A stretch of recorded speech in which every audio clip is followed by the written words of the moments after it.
So even though we don't have a large room, and I probably don't need a mic, they're recording all these sessions, so I'm going to respect their need to record these sessions and use the mic. So, and I'm very comfortable if you want to stop me at any point to ask a question, so feel free to do that. I don't tend to lose my way at all.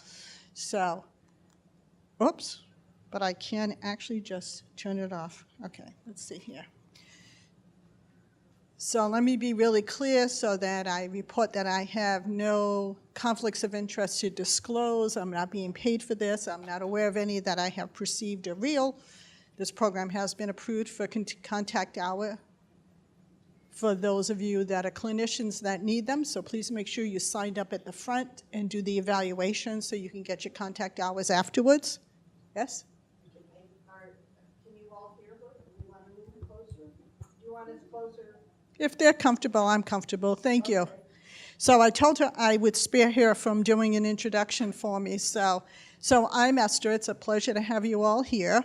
They've asked me to speak about governance, particularly related to nonprofit governance and the associated leadership that should go along with that.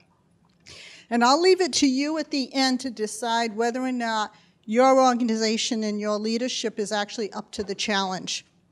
And we can talk a little bit about that as we proceed. But so my background, I was at one point an advanced nurse clinician, a clinical nurse specialist. I've run hospitals, I actually practiced in the Medical Reserve Corps as a commander and a nurse up until about 3 years ago. I continued to practice. I've been the president of Harvard Community Health Plan of New England.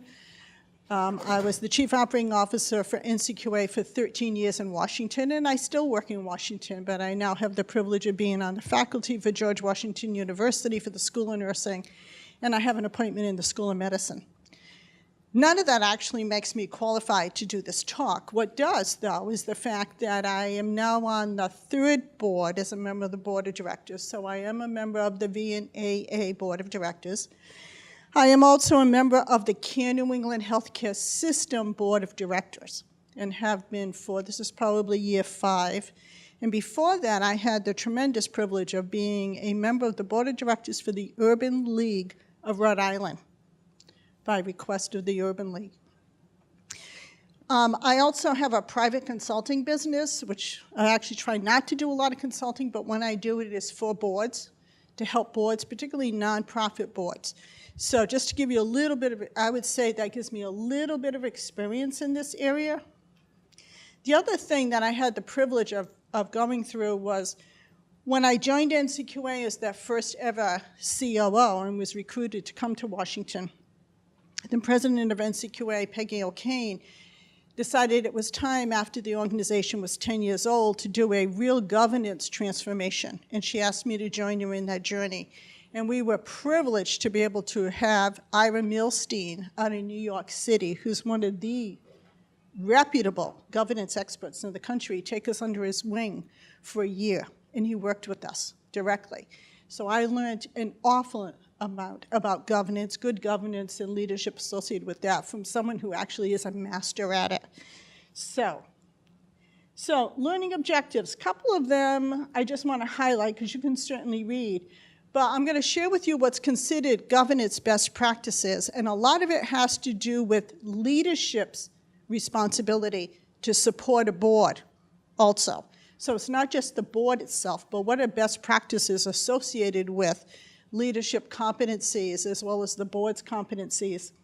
And also the last one related to what was called the Institute of Medicine's recommendation about particularly those of us that are in nursing stepping up to the plate and getting more involved into board governance. So if you thought this was going to be an easy pass, we're going to do a short quiz. You don't have to disclose your answers to anyone, but let's just take a quiz for a moment. So what are 2 of nonprofit boards' most important responsibilities? So take a moment and think about that. And what's the recommended size for a board? Doesn't really matter what size the organization is. There's pretty clear research on this one. What's recommended for the CEO's role in relation to a board? Because this has changed dramatically.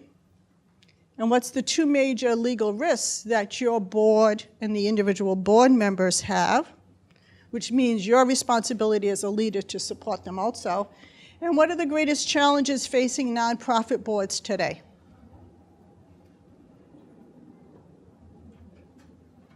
So we will walk through, hopefully, the answers to all of these. So legally, these are the board's responsibilities, and as a direct result, if you're in a leadership position, your responsibility to the board to support the board. The most important ones from a legal point of view and best practice point of view is the first bullet, and actually the second to the last, which is to advance the organization's mission. And the hiring and/or firing of the CEO or president of the organization. That is actually the board's most important responsibilities.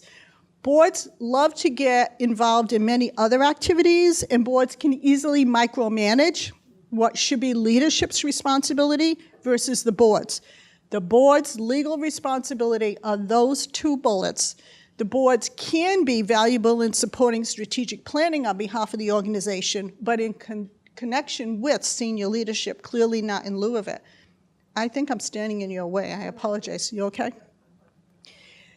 Their responsibility from a strategic point of view is to drive the organization with senior leadership to achieve the triple aims. So just to be really clear, and we could stop right here, the most important thing for the foreseeable future, actually, for a board to advance the mission and senior leadership is to understand that it is a race to achieve the triple aims.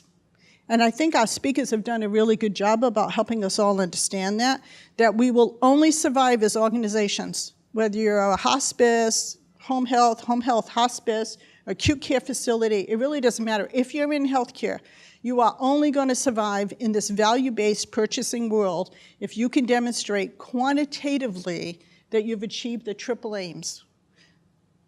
Are we all familiar with the triple aims? Do I need to pause for a moment? Okay, thank you. That's okay. Let me pause for a moment then. The triple aim was actually something created by Dr. Don Berwick. If you ever Google it and you want to read about it, there's a marvelous article that he published in Health Affairs about it. You can actually take the entire Affordable Care Act, all 1,400 pages, and you can take every section of the titles in the Affordable Care Act, the 10 titles, and map them to the 3 points of the triple aim. Not in any sequenced order, but one of the aims is to reduce the cost of health care, period. Another aim is to improve the quality of care, which means outcomes of care, not just process and not just structure, but the outcomes of care. And the third triple aim is to improve the patient's experience of care, which is different than satisfaction. It's clearly different. It's the experience that I have or any of your patients have from, say, their pre-hospitalization to their hospital experience, through their transition to home health, their transition to a skilled nursing facility, whatever. It's that entire experience. And if you look at the Affordable Care Act, you can actually see that's now being quantified in how we're being paid, because we're being paid in episode of cares and bundle payments, which has to do with making sure that we understand that it's all about the experience of care that the patient has. So from a board point of view or a leadership point of view, that is one of our most important, if not the most important thing that a board needs to understand as senior leadership to drive the mission and the success of the organization, is to be able to demonstrate unequivocally that your organization has best in class to achieve the triple aim. Did I lose anybody? So one of the things that one should have in place to support a board to be successful, which means our responsibility as senior leaderships to support a board, all boards should clearly have a clear charter, some clear statement that says what is the purpose of this board, what is their authority, how are they constructed. And actually most boards don't, particularly nonprofit boards, they don't. They've just evolved over time.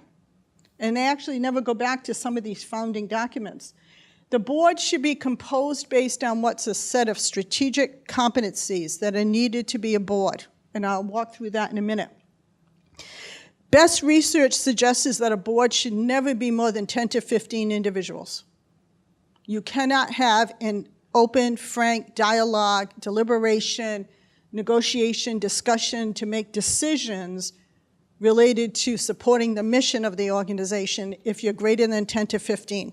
And many nonprofit boards are much larger than that, much larger. And the evidence clearly would say no. The board should clearly have a set of term limits. I actually will not serve on a board. I won't agree to serve on a board unless there is a set of term limits.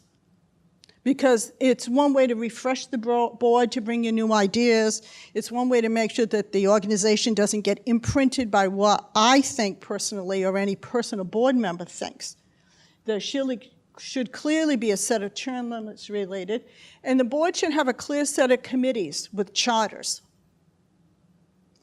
I've always found it's interesting, some of the consulting work I've done with some boards, particularly nonprofit boards, this last point, they're not as strong as they should be in terms of what are the committees, what's the charter for the committees, what's the authority of the committees, what's been delegated to the committees, and how does senior leadership interface with those committees on a consistent basis. And we'll talk through that a little bit.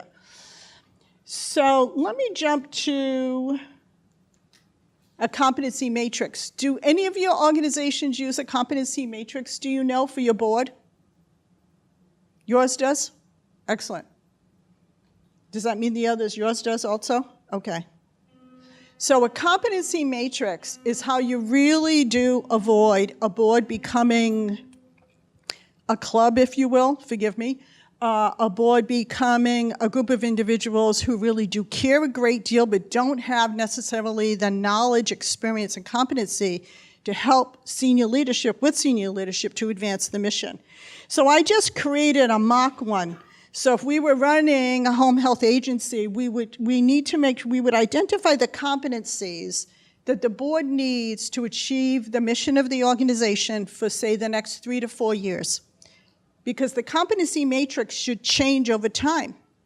The same way the skills that any of us need to have as senior leaders running a home health organization or a hospice organization changes over time also. So in this case, in this fictitious one, I identified that we might want to have a board member who has industry expertise, clear home health expertise, maybe managed care. We would want to make sure we have some consumers or patient representatives on the board. Technology experience, we might want someone with finance. We might clearly want someone who represents the diversity, the geographic diversity of the population we're taking care of. And then a competency matrix, you would map each of the directors to what are they bringing against which of the competencies. You'd actually map them. A good board does this every single year. Every single year, the board actually spends the time to talk about, okay, when we think about the challenges we have for the next 3 to 4 years, do we need to change any of these competencies? So right now, for Care New England, which I'm on the board for, we actually have adjusted this slightly to say we need people who have experience in the regulatory environment. And we need individuals who have public policy experience, which means we tend to try to, if you will, get those individuals who have served at the state level or the federal level, and they're now no longer employed there, but they're recently, because if they're currently employed, they can't serve as a director. So it's very common, and we would do this at NCQA also. We would try to get the past administrator for CMS or one of the deputies at CMS who's no longer working to bring that public policy regulatory experience in light of all the changes coming down the pike. So you want to use a competency matrix to really think about what is the expertise, skill, and knowledge we need to advance the organization. So other things that we need to do as senior leadership to support a board, or I, as a board member, I need the senior leadership to do this, to make sure there are very clear conflict of interest and disclosure requirements. And that's true for senior leadership as well as it is for the board, which means I may have conflicts of interest, and that's okay, but I need to disclose them. I need to know when to recuse myself from a vote or a discussion, the same way senior leadership needs to do that also. There should always be a consistent interface with the board with senior leadership. A board should never solely just meet with the president of the organization. Senior leadership should always be invited to some part of a board meeting to create that relationship, and also for senior leadership to understand what the board is discussing and thinking about. Do your senior leaders actually interface with your board? We have some, yes. Yes? Please? Not as much as you'd like. Okay. It's a wonderful opportunity. It's not in lieu of the president's position with the organization, but it allows the senior leaders to actually hear the board dialogue. If not, half the meeting, most of the meeting. We actually allow at CARE New England, and we did it at NCQA, our senior leaders to attend the entire board meeting up until the point the board went in executive session. And we still do at CARE New England. It's only at the point the board goes in executive session that actually then all the senior leaders would leave. There should be a consistent educational process for the board. That's your responsibility if you're not a board member. You need to continuously educate us. Part of every CARE New England meeting, as well as at NCQA, when I was at NCQA, was an educational session for the board. Every meeting, every time. It might only be 15 minutes, it might be a half an hour. On either some new regulatory complexity we need to deal with as an organization, some major change in policy. Because remember, your board doesn't stay as current on the issues you're facing as senior leader unless you help educate them on it. And if you wait to do it only when there is a challenge, that's really too late for the board to really understand and internalize that. So you should always have agendas that have that. There should be a consistent reporting process for the committees of the board. I did some consulting with an organization, a very large, actually home health organization, very large, well-established board, very committed board, incredible individuals. And when I was talking with the board chair and the chairs of the various committees, and I was looking at the board agenda, I was surprised to see only some board committees reported to the board on a consistent basis. And the quality committee did not report to the board every meeting on any consistent basis. Now, if you go back to the triple aims and the purpose of the board to support the mission, the committees of the board should be unequivocally reporting every committee meeting to the board, to keep the board informed of what the committees are working on and how to integrate that across committees. There should be a process for the board to assess the operating requirements from a fiscal point of view and the quality requirements. Does anyone know whether or not your board quality committee and your board's finance committee overlap? Anybody know? So how do they overlap? We have the treasurer also sits on the quality committee, so that's one of the overlap, and some of the other. We have a clinical member of our board who also sits on the finance committee that runs the quality committee. Excellent, excellent. If you think about it, one of the largest pitfalls that can happen is you have financial strategies going on over here that the board's involved in, whether it's reducing the cost of care, entering and approving new financial arrangements, and you've got a quality committee of the board working over here. And you need to make sure that, from an organizational point of view, you've got some cross overlap, if not of committee members, then of reporting, so that at no point in time the quality strategy is being solely driven by the financial, and the reverse isn't occurring either. So the chair of our finance committee at CARE New England actually is a member of our quality committee of the board, and as the chair of the quality committee, I'm actually a member of the finance committee also, and that's how we overlap. And then when senior leadership presents the annual budget, they present it to both the quality committee and the finance committee. So there's input from both vantage points. And if you think about where all the alternative payment methodologies are going, they involve both in terms of payment strategies.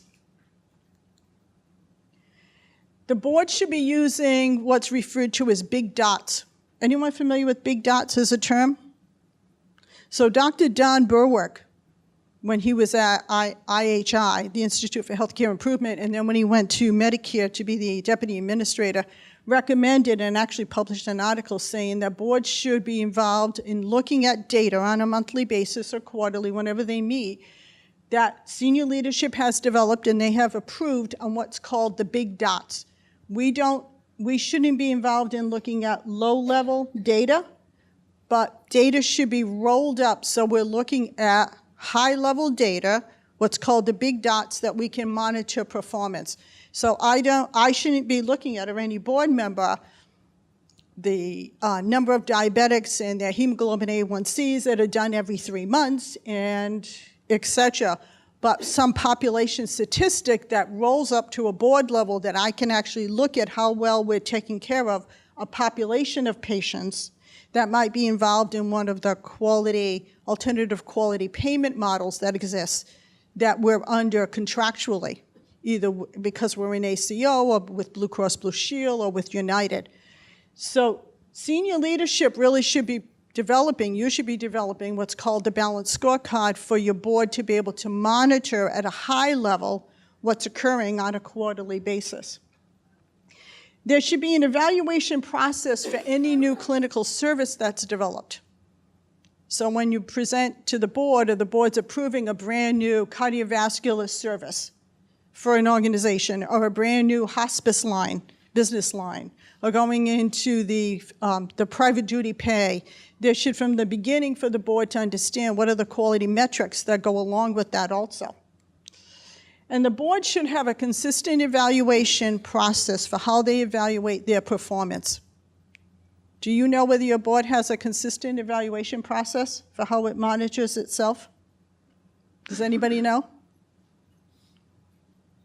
We do a survey annually that we get from our essentially nonprofits. Okay, so they do it annually, okay.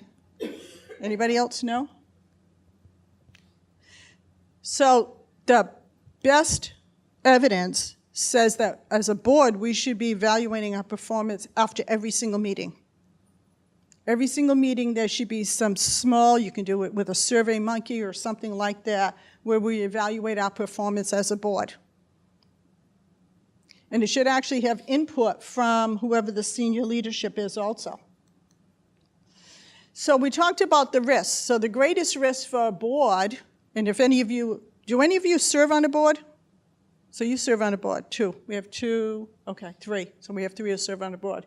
So you should be very familiar with this. From a legal point of view, the greatest risk we have is what's called the duty of care and the duty of loyalty. And the duty of care says that decisions that I may make or I may participate in as a board member would be the same as if someone similar to myself who serves on a fellow board, we would be considering the same data and we'd be analyzing it similar ways. So it's a judgment in terms of my judgment as a board member should not be the level down to what a president of a home health agency might be, but what's comparable as a board member. And the duty of loyalty is really straightforward, that I should not in any way take any advantage of being a member of a board, whether it's a member of a home health agency or a hospital, that there is no way I should take advantage or receive advantage from that. So what are the risks today for the board, for your boards? The greatest risk for your boards, actually, particularly for nonprofit boards, is the ability to achieve the mission of the organization in the numerous challenges with regulatory requirements, particularly in the home health field. The ability to really make sure we can participate in all the alternative payment methodologies that are occurring, that we have the capability to be able to do that. The ability to purely survive financially in this complex environment. And I do see that distinguished from a for-profit board which has access to capital. It can actually access the capital market to raise funds, particularly for the technology investments that we all need to analyze the data, collect the data, provide telemonitoring services, et cetera, telehealth services. There is a significant difference. As a nonprofit organization, particularly for all of us, one of our great board challenges is being able to really distinguish when do we need to partner, What type of joint ventures do we need to enter? Can we stay as a standalone organization? Do we need to consider merging with other organizations? What's the strength of our affiliations to be able to survive? How many of you are standalone organizations? Okay, so many of you are. These are critical questions that your board actually should be deliberating on, as well as senior leadership. You know, when you look forward for the next 3 to 4 years, can we stay as a standalone organization? What do we need to do to partner? How do we access capital? And what are our capital requirements for tomorrow? How many of you are familiar with the CHIN requirements, the Community Health Needs Assessment requirements? So we have 2 that are familiar, 3 that are familiar. Okay, this may sound like a strange connection, but I wanted to make sure we talked about it. So part of the Affordable Care Act, it's actually this section of the Affordable Care Act, required any hospital that's a nonprofit hospital, so that means they have a 501c3 tax status, that they must participate in a community-driven exercise to understand the needs of the community from a health, social determinant impact point of view, actually develop, using data, a community plan to address the top 3 to 4 conditions, to create measurable goals, performance measures, and then every 3 years to do an assessment of the plan against the goals, against the measures, and then revise the plan accordingly. This all has to be publicly disclosed on the organization's website and actually has to be reported.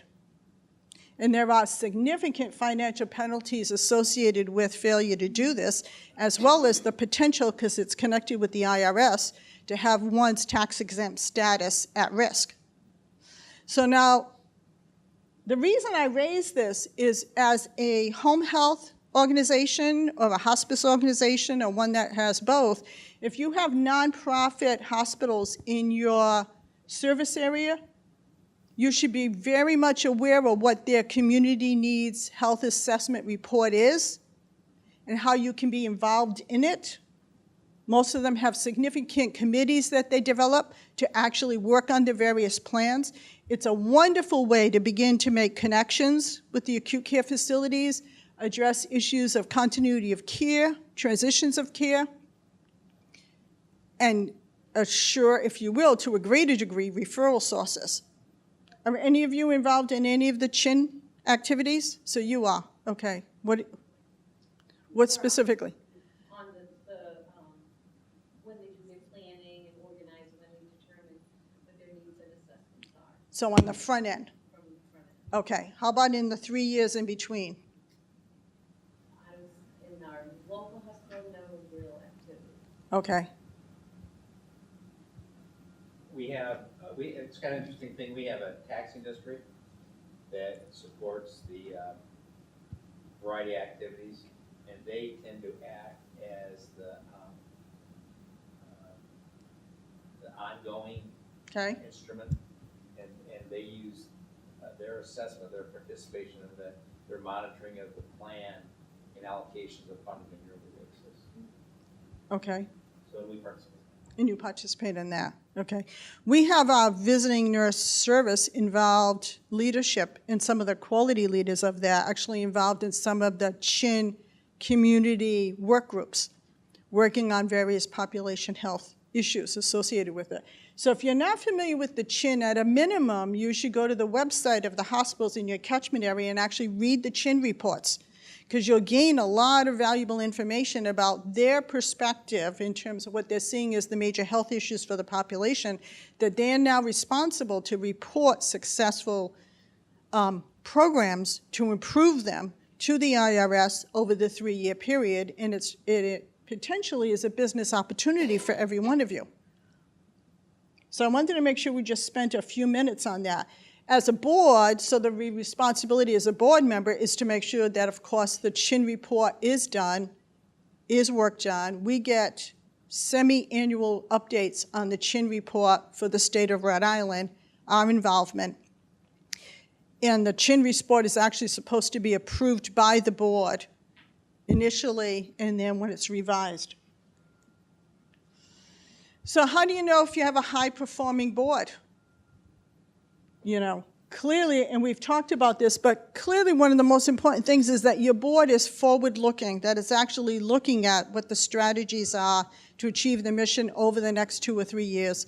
I would actually offer that if, in fact, your board is more focused on fundraising, which many nonprofit boards are, they're not serving the organization. Fundraising should actually not be a responsibility of a nonprofit board. That should be a separate board. There should be a separate board, separate organization that deals with fundraising, whether it's a foundation board or just a separate board. It's also a great opportunity for former board members when their term is up to continue to be involved with the organization by serving on a fundraising part of a second board. But your board's major responsibility is actually not fundraising. And I was working with a nonprofit home health agency, they have an excellent reputation. They're struggling a lot in the market. And when I met with the board members saw their most important role was to do fundraising for the organization, as opposed to the strategic deliberations that the board should be doing in terms of how to advance the mission and survive tomorrow. One of the greatest challenges nonprofit boards have, and the research is really strong, is on making serious decisions. Really making those critical decisions that are needed to advance the organization. One of the ways you can help the board is by board committees should be a source for future board recruitment. So most board committees, in addition to having board members serve on the committee, should have individuals from the committee who could be potential board members as terms rotate out. It's a great opportunity if any of you want to consider stepping up to become board members, to get involved in a board committee as a committee member. It does a couple of things. It allows the board to have a really good sense of the competency of that person, their commitment, as well as for you to get a good sense of whether or not this is the type of organization I'd actually like to raise my hand to become a board member at some point. The last bullet's really important. Most nonprofit boards don't do this. Do any of your boards do this that you know, actually hold an executive session at the end? Okay, so we have 2 that do. But let me say this, it's on the agenda every time, doesn't happen every time. Okay, then That's one of the things, as with, we have every meeting we have board evaluation. Mm-hmm. Those 2 things I'm not too proud of.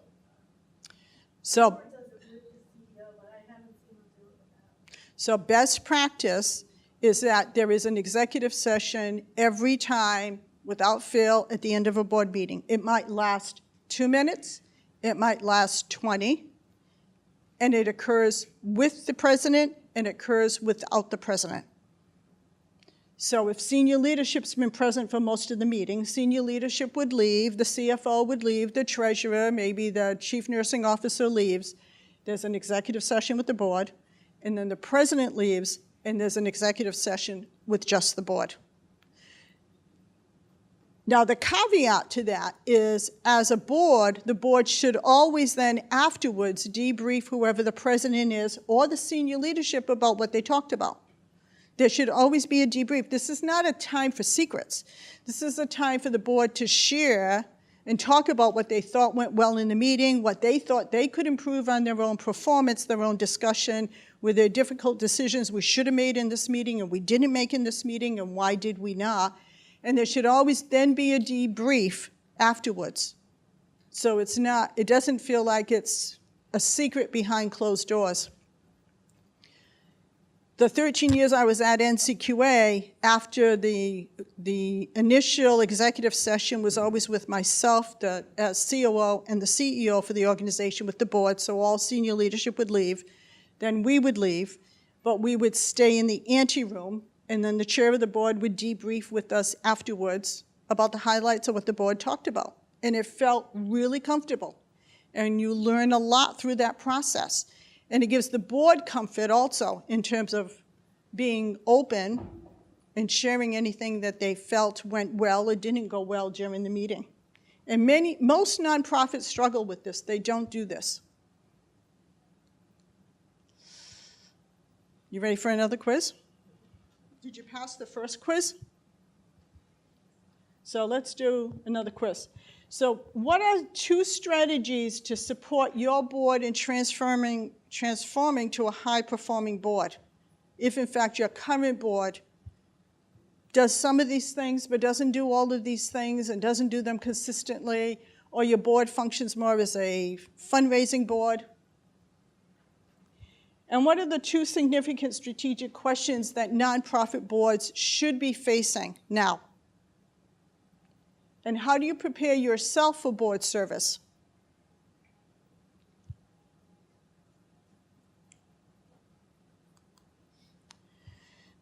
So if you have a board where you think, they really could come up to a high level of performance on behalf of your organization, then you really need someone internal in the board to be a board champion for change.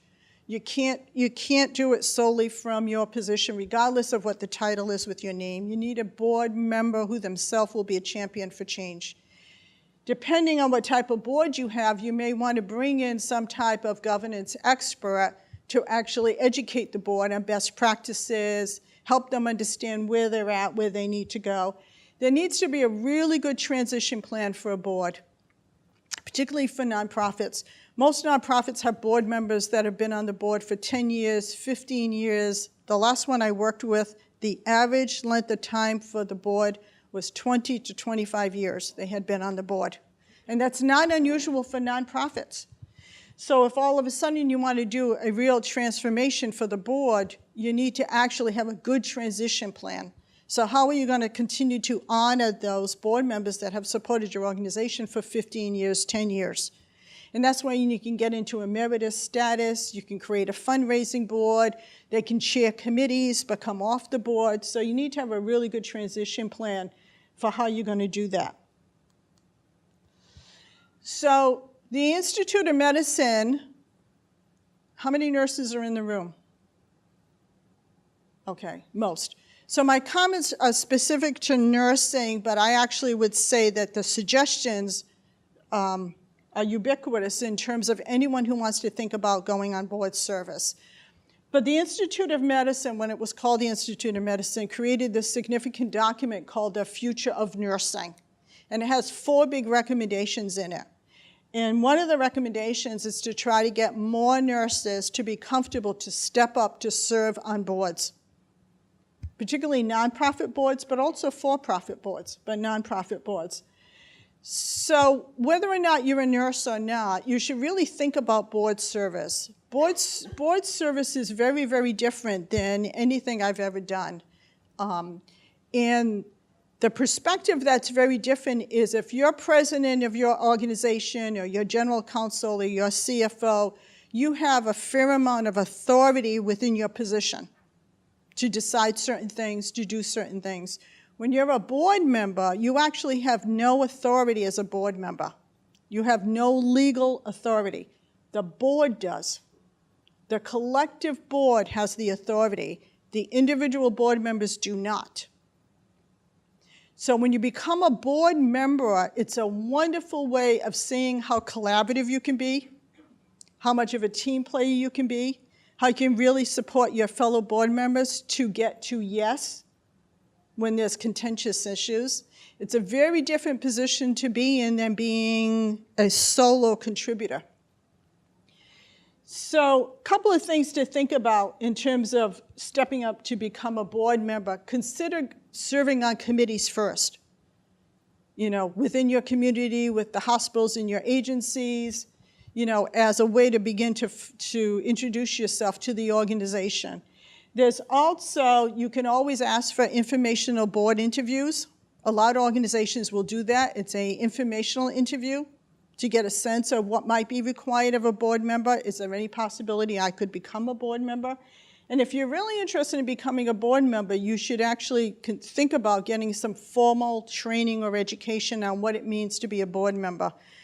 When I was asked to join the Urban League of Rhode Island board as a board member, which was the first board I ever served on, I found out that, believe it or not, at the time, United Way had a formal board training program.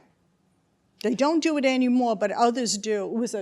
It was a 6-month formal training program, 1 day a week, where they had experts come in to educate us about the laws, the responsibilities, the legal requirements related to being a board. It was one of the best things I ever did. And there's a lot of programs like that throughout the country that are not very long. Some of them actually are online now. They went online back then. So if you want to think about becoming a board member, stepping up, get some formal education so you're really clear about what is required to become a board member and what might be your exposure. And what are the questions you should be asking when you join a board? So for example, one key question is to know what's called the D&O insurance that they have for the board. The director and officer's liability insurance. So what are the coverage limits? It's one of the questions one should always ask when one's thinking about becoming a board member. So you really understand what are the coverage, what are the requirements, what's the limitations of the policy, because there's always limitations to the policy. So how well am I covered as a board member? Should us as a board make a decision that we end up getting contested in court? Or is there any opportunity for me to get individually sued as a board member? And if I get individually sued over something, does the D&O insurance cover me? So those are the type of things that when you take a formal board education program, they actually would walk you through. And the other way, again, just to reinforce, is to consider getting involved in your local CHIN efforts in your community, the Community Health Needs Assessment. It's a really good way to get exposure, to get experience, to understand from a population point of view what's occurring, and whether or not you would like to use that as a springboard to be considered becoming a board member.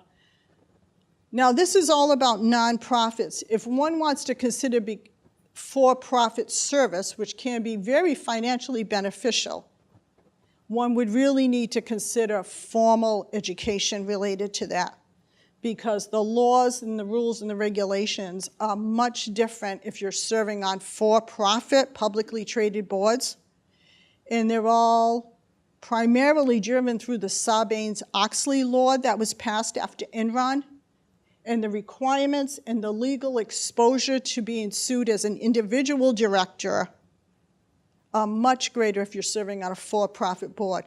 They are very financially beneficial, though, if one wants to consider going that route.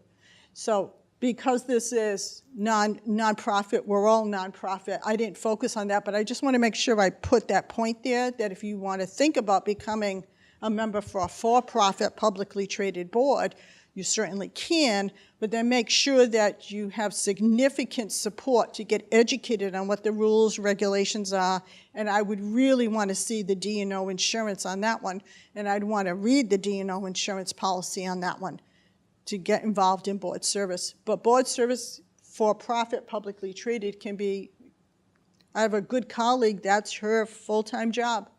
She serves on 3 for-profit publicly traded boards and makes more money than she made when she was president and running a healthcare company. You know, it can be very lucrative, but the exposure is much greater. Not a reason not to do it, but a reason to get even more educated. So the major challenges related to particularly nonprofit. And the reason I say nonprofit is when you're publicly traded as a healthcare company, you've got shareholders that are major customers, and you've got your financial investment quarterly calls that you're doing. So the demands and pressures associated with an organization that's for-profit, publicly traded, particularly on the board to make the critical decisions they need to make, is much greater than we experience in a nonprofit, much greater. So the greatest challenges we have, any of us have, either running nonprofit organizations or being a board member, is really understanding and managing the uncertainties of health reform, securing funding for capital requirements, who do we partner with, what are the legal obligations, and can we continue to survive as a nonprofit?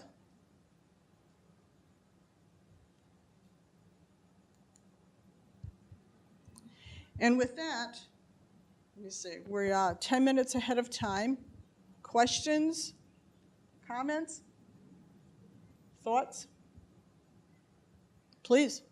I just have one comment. If people are interested in serving on a nonprofit board, a really good source of information is an organization called Board Source. Yes. And if you go there and look there, they have all sorts of information that can help you understand your liabilities personally and what kind of commitments you should make. And then the other comment I would have is be really careful about which board you serve, where you work, because you really don't want to work or be on the board of an organization that's a competitor because of the duty of loyalty. That's right. You're going to be in it. And they probably wouldn't want you on the board necessarily if they're ethical, they would not do that. But you want to be really careful what board you perhaps want to serve on that might cost you confidence. Thank you. So Trustee magazine is an excellent, excellent magazine that most board members actually get. It's published through the American Hospital Association, but you can easily subscribe to it even if you're not a board member. It's an excellent source of understanding what are current critical board issues, best practices of boards also. So Trustee magazine. If you are a woman, only because this organization is a female organization, the Women's Business League, it's called WBL.org, is an organization that is committed to trying to advance women on boards. That's their sole mission statement. It's called WBL.org. And they have become so successful that they actually now have the 5 big recruiting firms who come to them on a consistent basis to source females to consider as candidates for boards. Because there's really only 5 big firms in the United States that do most of the for-profit board sourcing. So WBL.org, but again, unfortunately, it's a female. I don't know if there is a male equivalent one. I would bet there is. The other opportunity, if you're interested in for-profit board service, is to reach out to any of the 5 big board search firms and request an informational interview. So that's the other way you can. I would not necessarily recommend that anyone's first board service be for a for-profit board. I think the experience on a nonprofit board would serve someone very well to consider stepping up to a for-profit. I've personally not agreed to ever serve on for-profits, so I only serve on nonprofits, but that's a personal decision. So I only serve on nonprofit organizations, because I think the clarity of the mission and who the customer is just clearer. So, other comments or questions? Please. Esther, back in the Stone Ages when I was the CEO, we always made sure when we interviewed people, that they also make a home visit and spend a day with or a couple of visits with a therapist or with a nurse, and then they come into the office and see what goes on, so they've had an idea as to what they were doing. So thank you. That opens up the discussion about if one actually does want to consider joining a board, to ask the question about what kind of orientation support will you provide me as a new board member. So many boards actually have what they call a mentoring program. So if you will, a more seasoned board member will adopt a new board member and actually be their buddy for a period of time. Many organizations actually have a formal board orientation program where whatever the service of the organization, whether it's a hospital or a home health agency, there's an ability for a board member to attend certain committees, actually go out with staff, actually meet patients, et cetera. Those are the type of boards that you really want to get involved in, because that means they're as much focused on educating you to be an effective board member as they are related to staff also. So, so thank you for that. Any other comments or suggestions or best practices you're aware of?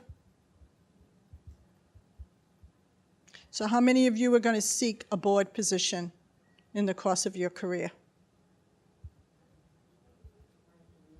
You are? You should. board service is really rewarding, particularly if it's in a nonprofit. Not that it's not rewarding in a for-profit, but the risks are just higher, and you have to be okay with that, you know. And the expectations are significant if you're serving on a for-profit board, because they're usually paying you per meeting to attend, and they pay you a retainer to be on the board, and we're talking multiples. You know, so a nonprofit is a good way to begin. Any other suggestions or comments before, and we will end actually a few minutes early. So thank you for coming.